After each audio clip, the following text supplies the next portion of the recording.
கர்த்தாவை சொல்லும் அடியேன் கேட்கிற நிகழ்ச்சி மூலமாக மீண்டும் நான் உங்களை சந்திப்பில் சந்தோஷப்படுகின்றேன். நாம் சேர்ந்து கர்த்தருடைய வார்த்தை நாம் தியானிப்போமாக.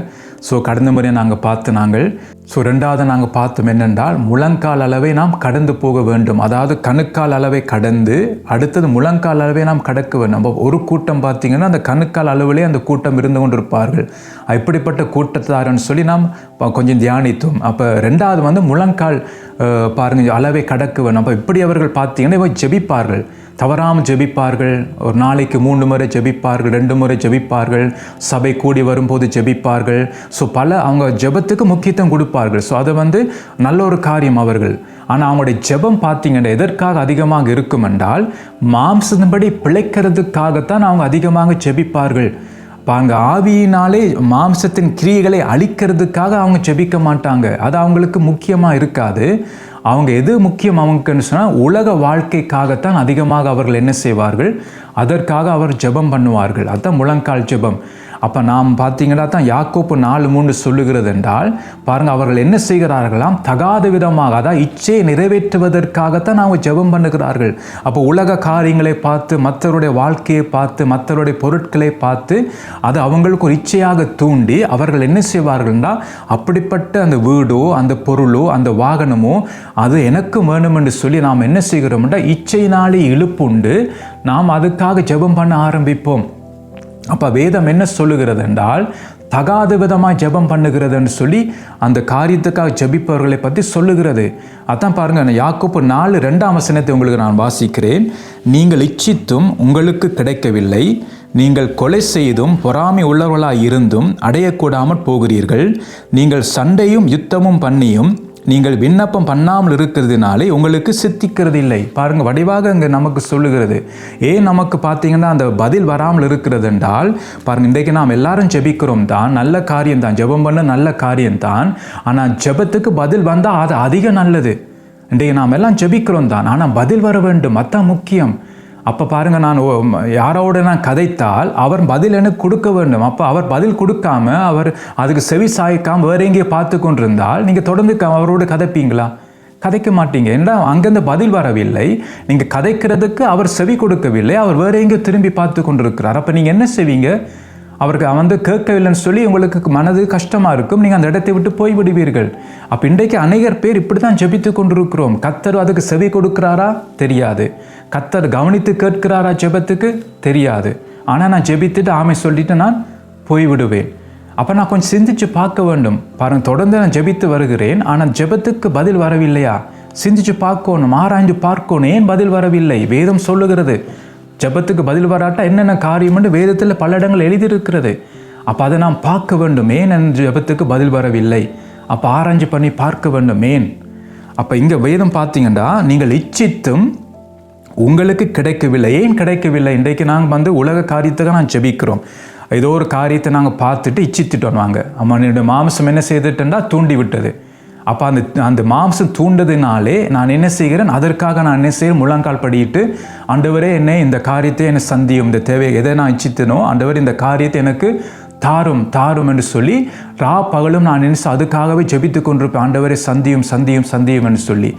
சில பேர் என்ன சொல்லுவாங்க, நீங்கள் ஆசைப்பட்டீங்க, ஏதாவது விரும்பினாங்க, கை வச்சு நீங்கள் அறிக்கை பண்ணுங்க, இது இயேசுவின் நாமத்தை எனக்கு இது சொந்தமாவதாக, இயேசுவின் நாமத்தினால் எனக்கு சொந்தமாவதாக என்று சில போதகர்மார் சில பிழையான உபதேசங்களை சொல்லி இன்றைக்கு அநேகர் பார்த்தீங்கன்னா கையை வச்சு ஆண்டவர் எனக்கு சொந்தமாகட்டும் சொல்லி அதற்காக ஜெபம் பண்ணுவார்கள். அதான் இங்கே என்ன சொல்ல, நீங்கள் இச்சித்தும் உங்களுக்கு கிடைக்கவில்லை.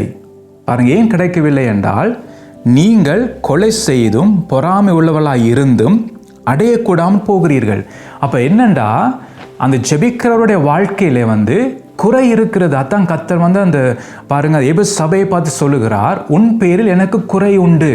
நல்ல கிரியைகள் அந்த சபையில் இருந்தது தான், கர்த்தர் அதை போற்றுகிறார். ஆனால் அதே நேரம் அவர் சொல்லுகிறார், உன் பேரில் எனக்கு குறை உண்டு. அப்போ அந்த காரியத்தில் நீ மனம் திரும்பன்னு சொல்லி தான் அங்கே எபேசு சபைக்கு ஆண்டவர் சொல்லுகிறார். அதே போல தான் இங்கே சொல்லுகிறார். பார்த்தீங்கன்னா, நீ இச்சைக்காகத்தான் ஜெபிக்கிற, அதாவது உன்னுடைய தேவைக்காக இந்த காரியத்தை பார்த்து இச்சித்து அதுக்காக நீ ஜெபிக்கிறாய், ஆனால் அதுக்கு பதில் வரவில்லை. ஏனென்றால் உன்னுடைய வாழ்க்கையில் குறை இருக்கிறது. அங்கே சொல்லப்பட்டிருக்கு, நீங்கள் கொலை செய்தும், பாருங்கள், பொறாமை உள்ளவளாய் இருந்தும் அப்போ என்னோட மாம்ச காரியங்கள் இன்னும் உள்ளுக்குள்ளே இருக்கிறது. அந்த மாம்ச காரியத்தை ஆண்டவர் என்னை விட்டு எடுத்து போடும் என்று அதற்காக ஜெபம் பண்ணுவதில்லை. ஆனால் அந்த இச்சையான காரியத்தை பார்த்து இச்சித்து ஆண்டவர் அந்த பொருள் எனக்கு எப்படியாவது வேணும் என்று சொல்லி அதற்காக ஜெபம் பண்ணுகிறபடியால் தான் வேதம் சொல்லுகிற பார்த்தீங்கன்னா, நீங்கள் கொலை செய்தும் பொறாமையுள்ளவர்களாய் இருந்தும் அடையக்கூடாமற் போகிறீர்கள். அப்போ பாருங்கள், உங்களுடைய தேவைக்காக ஜெபிக்கிறீங்க, உலக காரியங்களுக்காக ஜெபிக்கிறீங்க. ஆனால் அது உங்களுக்கு பதில் வராமல் இருக்கிறது. ஏனென்றால் ஒன்று உங்களுக்குள்ளே குறைகள் இருக்கிறது. கர்த்தர் உங்கள் குறையை பார்க்கிறார். அப்போ அந்த குறைக்காக ஆண்டவரே அந்த குறையை எடுத்து போடும். எனக்கு தெரிகிறது நான் பாவம் செய்துட்டேன்னு சொல்லி எனக்கு தெரிகிறது ஆண்டவரே. ஆக இந்த பாவத்தை என்னை விட்டு எடுத்து போடும். அதற்காக ஜெபம் பண்ணாமல் நாம் என்ன செய்கிறோம்? ஆண்டவர் என்னை ஆசீர்வதியும் என்று சொல்லி உலக காரியத்துக்காக ஜெபித்து கொண்டிருக்கிறோம். மத்தங்க வேதம் சொல்லுகிறது பாருங்க, அடையக்கூடாமல் போகிறீர்கள். நீங்கள் சண்டையும் யுத்தமும் பண்ணியும் பாருங்க, மாம்ச காரியம் இருந்து கொண்டே இருக்கிறது. சண்டை பண்ணுறதற்கு யுத்தம் பண்ணுகிறது இருக்கிறது, கோல் சொல்லுகிறது இருக்கிறது, பரியாசம் பண்ணுகிறது இருக்கிறது, பொய் சொல்லுகிறது இருக்கிறது, நாள் பார்ப்பது இருக்கிறது. ஸோ இதெல்லாம் அநேக மாம்ச காரியங்கள் இருக்கிறது. நீங்கள் விண்ணப்பம் பண்ணாமல் இருக்கிறதுனால, எதற்காக விண்ணப்பம் பண்ணாமல் இருக்கிறீங்க? இந்த மாம்ச காரியத்தை ஆண்டவரே என்னை விட்டு எடுத்து போடும். அதற்காக நீங்கள் விண்ணப்பம் பண்ணாமல் இருக்கிறீங்க. ஆனால் உலக காரியத்துக்காக ஜெபிக்கிறீங்க நீங்கள். அப்போ எது நீங்கள் முக்கியமாக ஜெபிக்க வேணும் என்றால், இந்த மாம்ச காரியத்தை ஆண்டவரே என்னை விட்டு எடுத்து போடும்.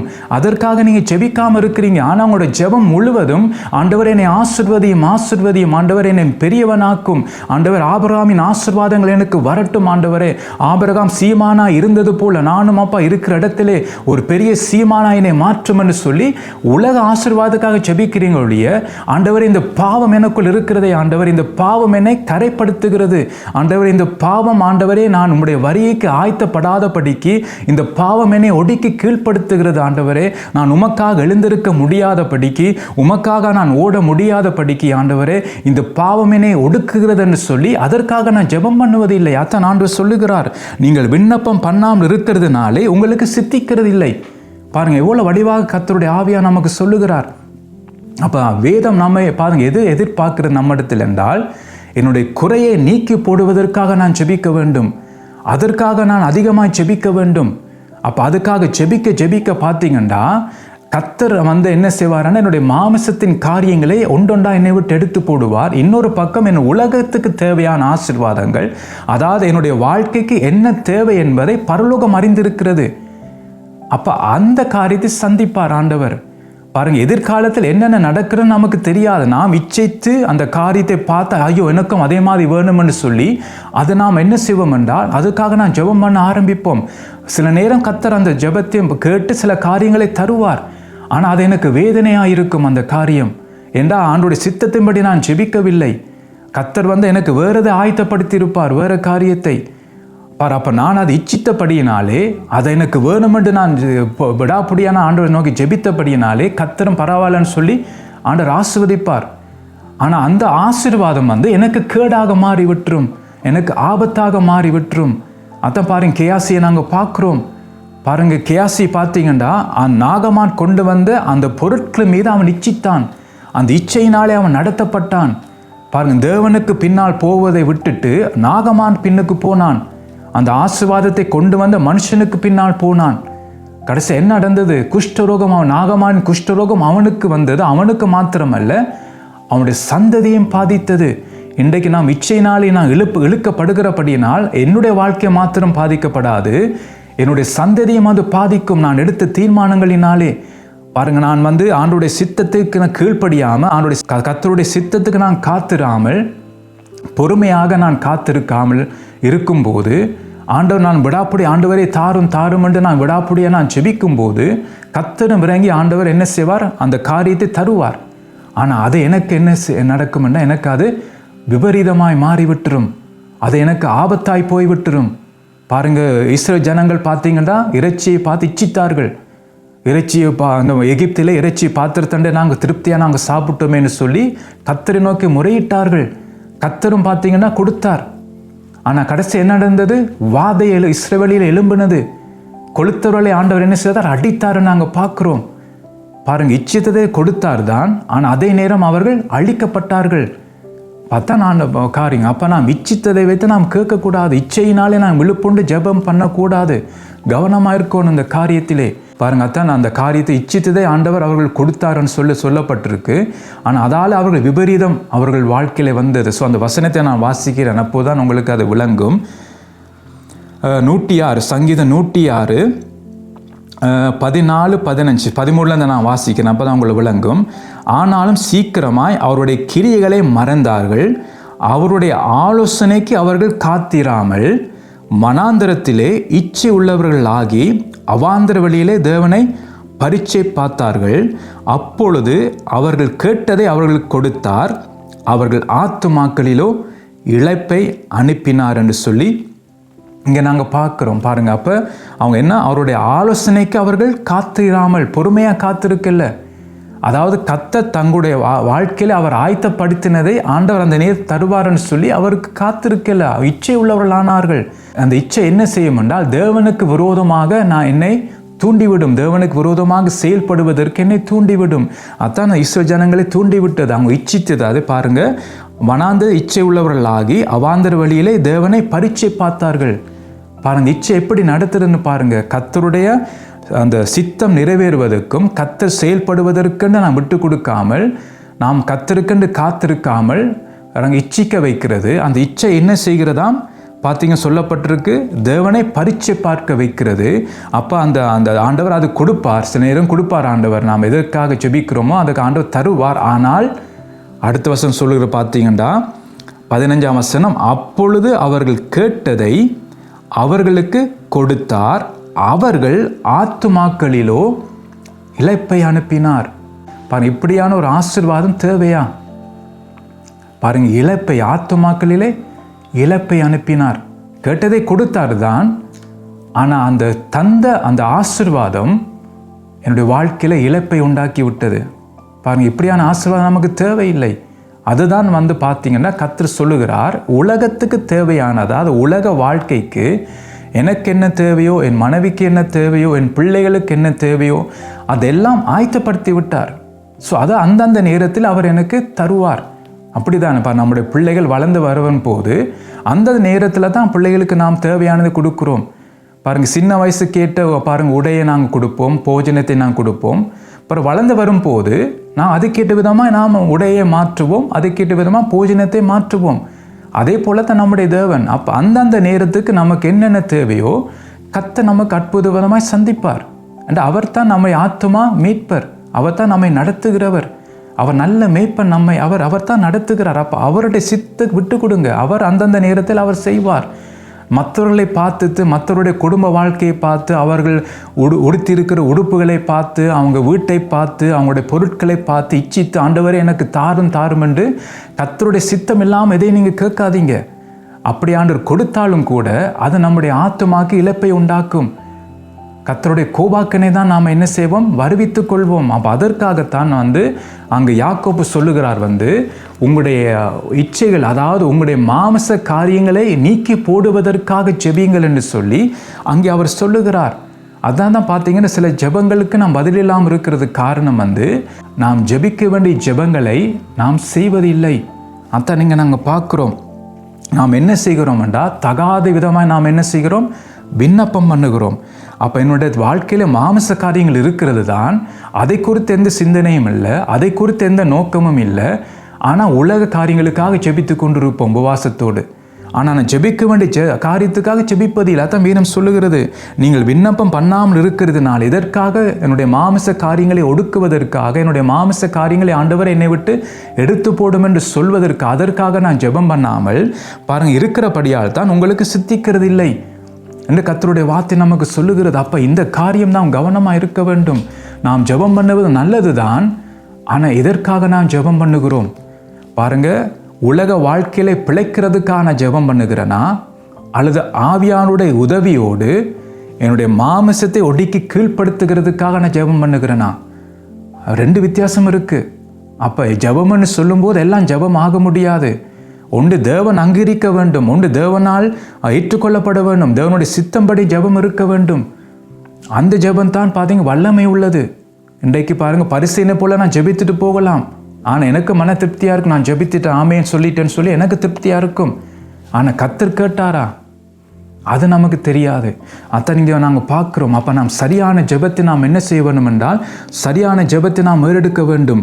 பாருங்கள், ஏன் நம்முடைய ஜெபத்துக்கு தடையாக இருக்கிறேன்னு பார்த்தீங்கன்னா, இன்னொரு வசனத்தை நான் சொல்லுகிறேன். ஏனென்றால் உங்களை விளங்கப்படுத்த நான் விரும்புகிறேன். எசாயா 59 1-3 வசனங்களை நாம் வாசிப்போம். உங்களுக்கு தெரிஞ்ச வசனம்தான். இதோ ரட்சிக்க கூடாதபடிக்கு கர்த்தருடைய கை குறுகி போகவும் இல்லை, கேட்கக்கூடாதபடிக்கு அவருடைய செவி மந்தமாகவும் இல்லை. உங்கள் அக்கிரமங்களே உங்களுக்கும் உங்கள் தேவனுக்கும் நடுவாக பிரிவினை உண்டாக்குகிறது. உங்கள் பாவங்களே அவர் உங்களுக்கு செவி கொடாதபடிக்கு அவருடைய முகத்தை உங்களுக்கு மறைக்கிறது. ஏனென்றால் உங்கள் கைகள் இரத்தத்தாலும் உங்கள் விரல்கள் அக்கிரமத்தாலும் கரைப்பட்டிருக்கிறது. உங்கள் உதடுகள் பொய்யை பேசி உங்கள் நாவு நியாயக்கேட்டை வசனிக்கிறது. பாருங்கள், அப்போ கர்த்தருடைய வார்த்தை என்ன சொல்லுகிறது பாருங்கள். அவங்களோட வாழ்க்கையில் அநேக மாமச காரியங்கள் இருக்கிறது, ஆனால் ஜெபம் பண்ணுகிறவர்கள். அதான் முழங்கால் பாருங்கள், அந்த முழங்கால் அந்த காரியத்தை விட்டு நாம் கடந்து போக வேண்டும். சரியான ஜெபத்தை நாம் என்ன செய்ய வேண்டும் என்றால் ஏறெடுக்க வேண்டும். அதான் இங்கே வேதம் சொல்லுகிறது, முழங்கால் அளவை நாம் கடக்க வேண்டும். அப்போ இன்றைக்கு நான் ஜெபம் பண்ணுகிறோம் தான், ஆனால் எப்படி ஜெபம் பண்ணுகிறோம் அதான் முக்கியம். எதற்காக நான் ஜெபம் பண்ணுகிறோம்? அப்போ நான் கொஞ்சம் சிந்திச்சு பார்க்க வேண்டும். இன்றைக்கு நாம் அதெல்லாம் சிந்திப்பதில்லை. ஏதோ பாருங்க, முழங்கால் படியாட்டா ஜெபிச்சாச்சு, போயாச்சு, ஆமேன் சொல்லியாச்சு, என் ஆத்மாவே கர்த்தரை ஸ்தோத்திரின்னு சொல்லிட்டு ஜெபத்தை முடிச்சாச்சு. ஆனால் அந்த ஜெபம் கேட்கப்படுதா? தெரியாது. கர்த்தர் இந்த ஜெபத்தை கவனித்து கேட்டாரா? தெரியாது. அப்போ இங்கே பார்த்தீங்கன்னா என்ன சொல்லுகிறாருண்டா, இதோ ரட்சிக்க கூடாதபடிக்கு கர்த்தருடைய கை குறுகி போகவும் இல்லை, கேட்கக்கூடாதபடிக்கு அவருடைய செவி மந்தமாகவும் இல்லை. அப்போ அவர்கிட்ட பக்கத்தில் எந்த குறையும் இல்லை. அவரின் ஜெபத்தை கேட்க அவருடைய செவி திறந்தவனமாக தான் இருக்கிறது. ஜெபத்தை கேட்டு என்னுடைய வாழ்க்கையில் அற்புதங்களை செய்வதற்கு அவருடைய கை பார்த்தீங்கன்னா அப்படி திறந்தவனமாக தான் இருக்கிறது. ஆனால் பார்த்தீங்க, கர்த்தர் எல்லாம் ரெடியாக தான் இருக்கிறார். ஆனால் என்னுடைய ஜெபம் கேட்கப்படாதபடி எது தடையாக இருக்கிறன்னா என்னுடைய அக்கிரமம், என்னுடைய பாவம், பாருங்கள், என்னுடைய செய்கைகள், அது தடையாக இருக்கிறது. அங்கே பாருங்கள், 2ஆம் வசனம் 59, உங்கள் அக்கிரமங்களே உங்களுக்கும் உங்கள் தேவனுக்கும் நடுவாக பிரிவினை உண்டாக்குகிறது. பாருங்க, அந்த பிரிவினை. அதான் பாருங்க, அந்த ஐஸ்வர்யவான் பாதாளத்தில் இருக்கிறான், கீழ் பாதாளத்தில். பாருங்க, ஆபிரகாம் பாருங்க, லாசரு பார்த்தீங்கன்னா மேல் பாதாளத்தில் இருக்கிறார்கள். அப்போ ஆபிரகாம் சொல்லுகிறார் என்னென்றால், விருப்பமானால் நானும் உங்களிடத்தில் வர முடியாது, நீயும் எங்களிடத்தில் வர முடியாது. ஏனென்றால் பெரிதான பிளவு ஏற்பட்டிருக்கிறதா நமக்கு நடுவாக. அது அப்படி தான் இன்றைக்கு இருக்குது. இன்றைக்கு ஜெபம் பண்ணுகிறோம் தான், ஆனால் கர்த்தருக்கும் எனக்கும் பிளவு உண்டாக இருக்கிறதா? அது சிந்திப்பதில்லை. ஏதோ ஆமை சொல்லி ஜெபிச்சாச்சு, கர்த்தருக்கு ஸ்தோத்திரம், நான் ஜெபிச்சேன் இன்றைக்கு, இனி நாளைக்கு தான் ஜெபிக்க வேண்டும். ஆனால் நான் எனக்கும் ஆண்டவருக்கும் பிளவு இருக்கே, அதை குறித்து நீங்கள் என்ன சிந்திக்கிறீங்களா? அது பார்க்குறீங்களா? எனக்கும் ஆண்டவர் பிளவு ஏற்பட்டிருக்கிறதா? அதை குறித்து சிந்திப்பதில்லை. ஆனால் ஜெபம் பண்ணுவது, முழங்கால் படிட்டு ஜெபம் பண்ணிடுவது.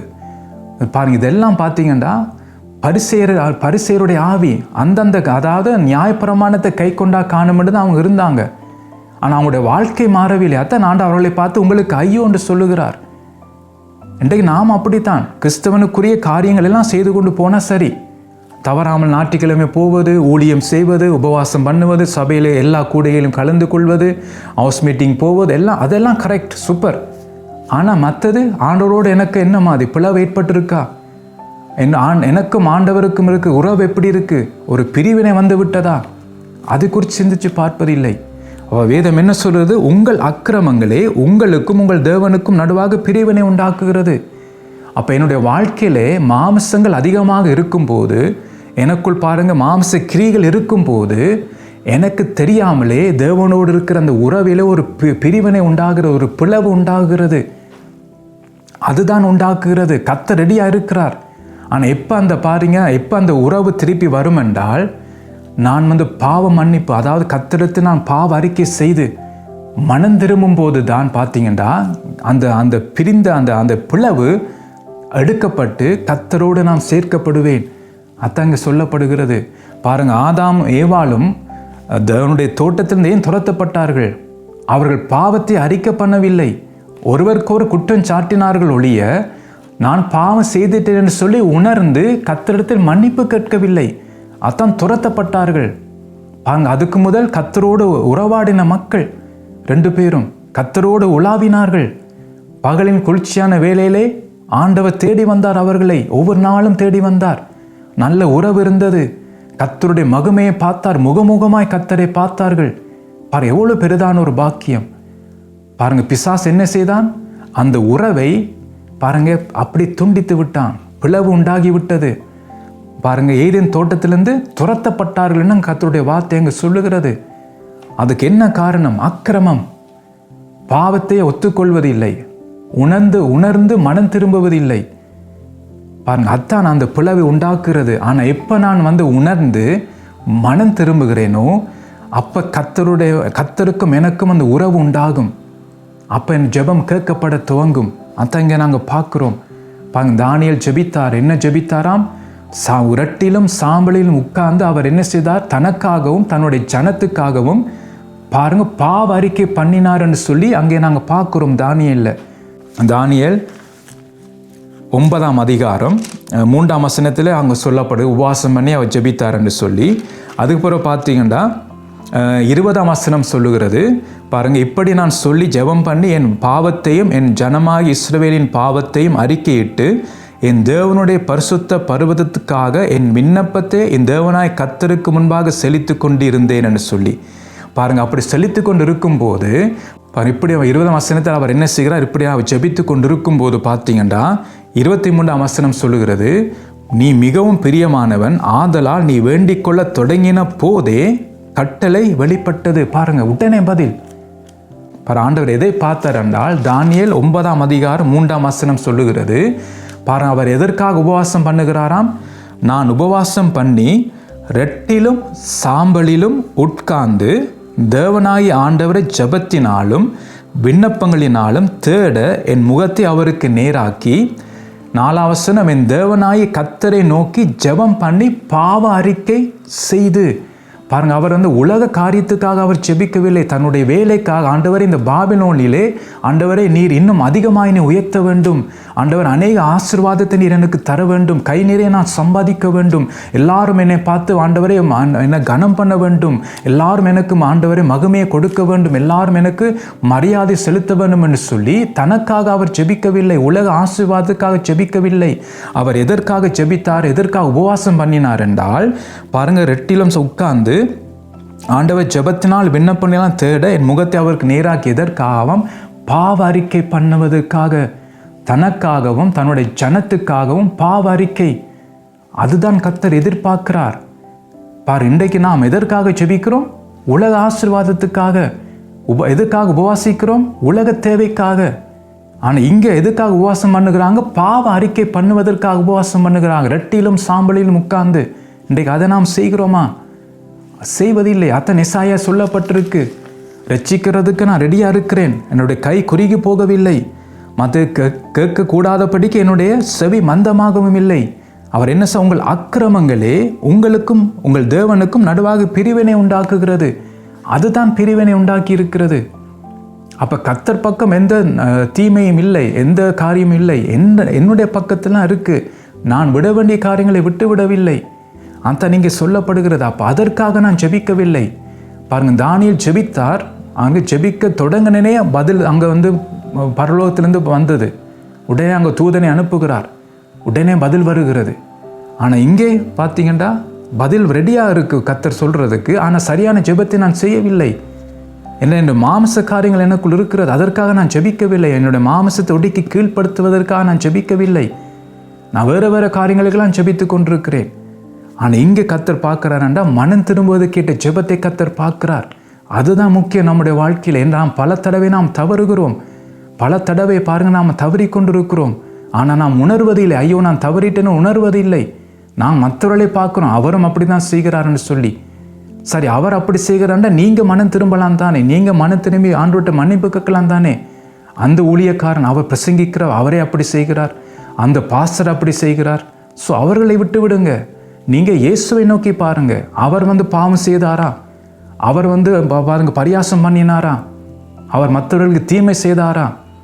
அவர்கிட்ட எந்த குறையும் இருக்கவில்லை, யாரும் அவரை குற்றப்படுத்த முடியவில்லை. அப்போ நானும் நீங்களும் யாரை நோக்கி பார்க்க வேண்டும் என்றால், பாஸ்டரை அல்ல, ஊழியக்காரர்களை அல்ல, விசுவாசிகளை அல்ல, இயேசுவை நோக்கி பார்க்க வேண்டும். அவர் தான் பூரணர். அவரை பார்த்து தான் என்னுடைய வாழ்க்கையை நான் மாற்ற வேண்டும். அப்போ அவரை பார்த்து தான் அவரை போல நான் மாற வேண்டும். அதுதான் நான் நீங்கள் செய்ய வேண்டியது. இன்றைக்கு அநேகர் ஊழியக்காரர்களை பார்த்து கொண்டிருக்கிறார்கள். சில ஊழியக்காரர்கள் பார்த்தீங்கன்னா அவர்களுக்கு அந்த ஊழியக்காரர் முன்மாதிரியாக இருக்கிறார்கள். அவர் சொல்லுவாங்க, அவரை போல நான் வர வேண்டும், அவர் பிரசங்கிக்கிற போல நான் பிரசங்கிக்க வேண்டும். ஸோ இப்படி அவர்கள் முன்மாதிரியை எடுத்துக்கொள்கிறார்கள். இந்த ஊழியக்காரர்களை முன்மாதிரி எடுக்கிறதுக்கு அல்ல, நாம் இயேசுவை நோக்கி பார்க்க வேண்டும் என்று அவர் தான் என்னுடைய விசுவாசத்தை தொடங்கினார், அவர் தான் முடிப்பார். அப்போ அவரை பார்த்து தான் நான் எனக்கு நியமித்த அந்த ஓட்டத்தை பொறுமையுடன் நான் ஓட வேண்டும். அப்போ அவர் இல்லாமல் நான் ஓட்டத்தை ஓட முடியாது. அப்போ அதனால தான் இங்கே நாங்கள் சொல்லப்படுகிறது. அப்போ எசாயாவில் என்ன சொல்லப்பட்டிருக்கு? அவர் ரெடியாக இருக்கிறார், அவர் ரட்சிக்கிறது ரெடியாக இருக்கிறார். அவருடைய கை பார்த்து குறுகி போக இல்லை, அவருடைய செவி மந்தமாகவும் இல்லை என்னுடைய ஜெபத்தை கேட்கிறதுக்கு. எனக்கும் அவருக்கும் பாருங்கள் ஒரு பிளவு உண்டாயிருக்கிறது. அந்த பிளவு எப்படி வந்ததென்றால் என்னுடைய பாவங்கள். அதான் எபேசு சபைக்கு ஆண்டவர் சொன்னார், உன் பேரில் எனக்கு குறை உண்டு. அந்த குறைதான் எனக்கும் ஆண்டவருக்கும் அந்த பிளவை உண்டாக்கி விட்டது. அப்போ அந்த பிளவை உண்டாக்கினபடியால் அந்த பிளவை எடுத்து போடுவதற்கு நான் தான் ஜெபம் பண்ண வேண்டும். கர்த்தர் ரெடியாக இருக்கிறார். அப்போ அதற்காக நான் ஜெபிக்க பாருங்கள், அந்த பிளவு கடைசி அப்படியே நான் கர்த்தரெடுத்து நான் கிட்டி சேருவேன் பாருங்கள். அப்போ கர்த்தருக்கு பிரியமான புருஷன் என்று பாருங்கள், தானியேல் பெயரிட்டது போல, அவர் பெயர் கிடைத்தது போல அப்படியாக எனக்கும் அந்த பெயர் கிடைக்கும். அந்த சாட்சி, நீ மிகவும் பிரியமான புருஷன் என்று சொல்லி பாருங்க. அப்போ இதில் என்ன சொல்லுகிறது? உங்கள் தேவனுக்கும் நடுவாக பிரிவினை உண்டாக்குறது உங்கள் பாவங்களே, அவர் உங்களுக்கு செவி கொடாதபடிக்கு அவருடைய முகத்தை உங்களுக்கு மறைக்கிறது. பாருங்க, சூரியன் இருக்குதான், ஆனால் அந்த மேகம் வந்தால் சூரியனை பார்க்க முடியாது. பாருங்க, எல்லாம் மந்தாரமாக தான் இருக்கும். சூரியன் இருக்கு அந்த இடத்துல, ஆனால் மேகம் தடை பண்ணிட்டு. இன்றைக்கு ஆண்டவர் இருக்கிறார் தான், ஆனால் பார்த்தீங்க என்னுடைய பாவம் அதுக்கு தடையாக இருக்கிறது. அப்போ அந்த பாவத்தை எடுத்து போடுவதற்காகத்தான் நான் ஜெபம் பண்ண வேண்டும். அதுக்காகத்தான் முழங்கால் படியிட வேண்டும். அதற்காகத்தான் நான் ஜெபிக்க வேண்டும். இன்றைக்கு நாம் கண்ட காரியங்களை ஜெபித்து கொண்டிருக்கிறோம். ஜெபிக்க வேண்டிய காரியங்களுக்கு நான் ஜெபிக்காம பாருங்க, பிசாசு எப்படி நம்முடைய மைண்டை மாற்றுகிறான்னு பாருங்க, நம்முடைய ஜெபத்தை எப்படி மாற்றுகிறான்னு பாருங்க. நாமும் திருப்தியாக இருப்போம், நான் ஜெபித்துட்டேன் சொல்லி நாமும் திருப்தியாக இருப்போம். ஆனால் அந்த ஜெபத்தினால் எந்த ஒரு பாதிப்பும் இல்லை, எந்த ஒரு மாற்றமும் இல்லை. பாருங்கள், அப்படியே நான் தான் இருக்கிறோம். நம்முடைய வாழ்க்கையை சிந்திச்சு உங்களோட வாழ்க்கையை சிந்திச்சு பாருங்கள். போன வருஷத்துக்கும் இந்த வருஷத்துக்கும் பாருங்கள், போன மார்ச் மாதம் இந்த மார்ச் மாதம் வரைக்கும் உங்களோட வாழ்க்கையில் என்ன மாற்றம் இருக்குது? ஒரு வருஷம் ஆகிவிட்டது. உங்களோட வாழ்க்கையில் என்ன மாற்றம் இருக்குது? கர்த்தர் உங்களிடத்தில் பிரியமாக இருக்கிறாரா? உங்களுடைய ஜெபத்தில் எப்படி மாற்றங்கள் வந்திருக்கு? உங்களோட ஆவிக்குரிய வாழ்க்கை எப்படி இருக்கிறது? மோசமாக இருக்கா? அல்லது உங்களுக்கு தெரியாமலே கர்த்தரை விட்டு தூரமாகி விட்டீர்களா? அது உங்களுக்கும் தேவனுக்கும் ஒரு பிரிவினை உண்டாக்கி இருக்கிற ஒரு பிளவு உண்டாயிருக்கிறதா? எப்படி பிளவு உண்டாகிறது? பாவம். ஏன்னா பாவம் அறிக்கை பண்ணவில்லை, நான் உணர்ந்து மனம் திரும்பவில்லை. அப்போ அது அப்படியே போக அது பெருசாக அப்படியே அந்த பிளவு பெருசாகி கொண்டே வரும். ஆனால் நாம் ஒரு பேர் கிறிஸ்தவனாக நான் வாழ்ந்து கொண்டிருந்தால் பாருங்கள், எனக்கு அந்த உணர்வே இருக்கா. ஐயோ, ஆண்டவரோடு எந்த உறவும் இல்லாமல் இருக்கிறது என்று சொல்லி பாருங்கள். கர்த்தரோடு நடக்கிறவர்கள் தான் பாருங்கள், அவங்களோட ஆவியில் உணர்ந்து கொள்வார்கள். கர்த்தரோட எந்த தொடர்பும் எனக்கு இல்லாமல் இருக்குன்னு சொல்லி அவங்க ஆவியில் உணர்ந்து கொள்வாங்க. ஆனால் கர்த்தரோடு நடக்காதவர்கள், ஒரு ஞாயிற்றுக்கிழமை கிறிஸ்தவர்களாக இருக்கிறவர்கள், ஒரு பாரம்பரிய கிறிஸ்தவர்களாக இருக்கிறவர்கள், அவர்களுக்கு பார்த்தீங்கன்னா அந்த தொடர்பு துண்டிக்கப்பட்டாலும் கூட அவங்க உணர மாட்டாங்க. ஏன்னா அவங்க பழக்கப்பட்ட கிறிஸ்தவ வாழ்க்கையை வாழ்வதனாலே கர்த்தரோடு இருக்க அந்த உறவு துண்டிக்கப்பட்டுன்னு சொல்லி அவங்களுக்கு தெரியாமலே இருக்கும். அவங்க என்ன செய்வாங்கன்னா ஒவ்வொரு நாட்டுக்குள்ளேயும் போய் வருவாங்க, எல்லாம் செய்வாங்க, சபையில் நடக்க எல்லா காரியத்தையும் கலந்து கொள்வாங்க. ஆனால் அவங்களோட வாழ்க்கையில் மாற்றம் இருக்காது. ஏன்னா கர்த்தரோட உறவு இல்லை. ஒரு கடமைக்காகவும் ஒரு பழக்க வழக்கத்தினாலும் கர்த்தரை தேடுகிறபடியினால் பாருங்க, அவங்களோட வாழ்க்கையில் மாற்றங்கள் வராது, உணர்வு அவங்களோட வாழ்க்கையில் இருக்காது. அப்போ பிசாசு என்ன செய்வான் என்றால் அந்த மயக்க நிலைமையிலே அப்படிப்பட்டவர்களை வைத்திருப்பான். அவங்க எல்லாம் ஜெபிக்கிறவர்கள் தான், ஜெபம் பண்ணுவார்கள் தான், ஆனால் அது பார்த்தீங்கன்னா எந்த மாற்றமும் அந்த ஜெபத்தாலே வராது அவங்களோட வாழ்க்கையிலே. அது அப்படியே அப்படி தான் இருக்கும். கர்த்தர் கேட்கக்கூடாதபடிக்கு என்னுடைய பாவமே அதுக்கு தடையாக இருக்குது. அது கூட அவங்களுக்கு தெரியாமல் இருக்கும். பிசாசு என்ன செய்திருக்கிறான்? அந்த மயக்க நிலைமையிலே, அதான் 2 தீமோத்தேயு 2:26 நீங்கள் வாசிங்க, சொல்லப்பட்டிருக்கு அதில் அந்த மயக்க நிலைமை. அப்போ அந்த மயக்க நிலைமையிலிருந்து, அந்த கண்ணிலிருந்து பார்த்தீங்கன்னா நாம் எழுந்திருக்க வேண்டும். அப்போ அது கர்த்தருடைய வார்த்தை தான் என்னை உணர வைக்கும். அதான் இங்கே நாங்கள் பார்க்குறோம் பாருங்கள். 3ஆம் வசனம் ஏசாயா 59:3, ஏனென்றால் உங்கள் கைகள் இரத்தத்தாலும் உங்கள் விரல்கள் அக்கிரமத்தாலும் கரைப்பட்டிருக்கிறது, உங்கள் உதடுகள் பொய்யை பேசி உங்கள் நாவு நியாயக்கேட்டை வசனிக்கிறது என்று சொல்லி கர்த்தருடைய வார்த்தை சொல்லுகிறது. பாருங்கள், அதுதான் நாம் பார்க்குறோம் இந்த காரியங்கள். அப்போ நாம் இந்த காரியத்திலேருந்து நாம் மனம் திரும்ப வேண்டும். இதுதான் கர்த்தர் நம்மிடத்தை எதிர்பார்க்கிறார். அப்போ நாம் என்ன செய்வோம்னா மனம் திரும்புவதற்கு ஏற்ற ஜெபத்தை நாம் செய்ய வேண்டும். அதுதான் முக்கியம். அப்போ பாருங்கள், எனக்கும் கர்த்தருக்கும் அந்த உறவு துண்டிக்கப்பட்டால் நாம் என்ன செய்வோம்? சரியான ஜெபத்தை செய்து கர்த்தரோடு அந்த உறவை நாம் எடுத்துக்கொள்ள வேண்டும். கர்த்தர் இல்லாமல் இந்த உலகத்தை நம்மால் ஒன்றும் செய்ய முடியாது. இன்றைக்கு உங்களுடைய பணத்தை நீங்கள் நம்பிக்கொண்டிருக்கலாம், உங்களுடைய படிப்பை நம்பிக்கொண்டிருக்கலாம். இந்த படிப்பு இருக்கிறபடியா நான் இதையும் சாதிப்பேன், இந்த பணம் இருக்கிறபடியா இதையும் நான் வாங்குவேன்னு சொல்லி நீங்கள் நம்பலாமா? அதெல்லாம் ஒரு அளவு தான். பாருங்கள், இதெல்லாம் அளவு தான். அதெல்லாம் அழிஞ்சு போயிடும். கர்த்தருடைய சமூகத்தில் அது ஒன்றும் இருக்காது. அப்போ நாம் அந்த யாரை பிடிக்க வேண்டும் என்றால், நேற்றும் என்றும் என்றும் மாறாதவரை அவரை நான் பிடித்து கொண்டிருக்க வேண்டும் என்று அவர் தான் பார்த்தீங்கன்னா என் ஆத்மாவுக்கு கண்காணி. அப்போ அவரிடத்தில் நான் திருப்பப்பட வேண்டும். அதான் இங்கே வேதம் சொல்லுகிறது. அப்போ அவர் எனக்கு முக்கியம். அப்போ நான் சரியான ஜெபத்தை நான் மேறெடுக்க வேண்டும். சரியான ஜெபத்தை செய்தால்தான் ஏற்பட்ட அந்த பிளவு எடுக்கப்பட்டு நான் கர்த்தரிடத்தில் கிட்டி சேர முடியும். அப்போ பாருங்கள், அப்போ கர்த்தனுடைய ஜெபத்தை கேட்கிறதுக்கு இலகுவாக இருக்கும். அப்போ அது நான் தான் அந்த காரியத்தை சரி செய்ய வேண்டும். ஸோ இன்றைக்கு ஆவியானவர் உங்களோடு இடைப்பட்டு இருந்தால், ஸோ ஆண்டவருடைய சத்தத்துக்கு செவி கொடுங்கள், கர்த்தரிடத்தில் ஒப்பு கொடுங்கள். ஆண்டவர், இதுவரைக்கும் நான் உலக தேவைக்காகத்தான் ஆண்டவரை நான் ஜெபித்து கொண்டே இருந்தேன். ஆனால் இன்றைக்கு உங்களுடைய வார்த்தை எனக்கு உணர்த்துகிறது. ஆகவே இன்றைக்கிலிருந்து ஆண்டவரே என்னுடைய ஜெபத்தில் ஒரு மாற்றம் உண்டாக வேண்டும். சரியான ஜெபத்தை ஆண்டவர் நான் ஏறெடுக்க வேண்டும். ஆகவே என்னுடைய குறையை ஆண்டவர் எடுத்து போடுவதற்காக நான் ஜெபம் பண்ண வேண்டும். என்னுடைய மாமிசத்தை ஒடுக்கி கீழ்ப்படுத்துவதற்காக நான் ஜெபிக்க வேண்டும். ஆண்டவரே, ஆவியானவரே, நீர் எனக்கு உதவி செய்யும் என்று சொல்லி நாம் மனம் திரும்புவோமாக நம்முடைய பாவங்களை அறிக்கை பண்ணி நாம் மனம் திரும்புவோம். பாருங்கள், தானியேல் இதற்காக டைம் எடுத்து ரெட்டிலும் சாம்பலிலும் பார்த்தீங்கன்னா உபவாசம் பண்ணி ஜெபிக்கிறார். நீங்களும் உபவாசம் பண்ணி ஜெபிங்க. இது வரைக்கும் நீங்கள் சில உலக ஆசீர்வாதத்துக்காக நீ உபவாசம் பண்ணி ஜெபித்திருக்கலாம். ஸோ அதை விட்டு விடுங்கள். நமக்கு முக்கியம் பார்த்தீங்கன்னா அந்த பிளவை எடுத்து போடணும்.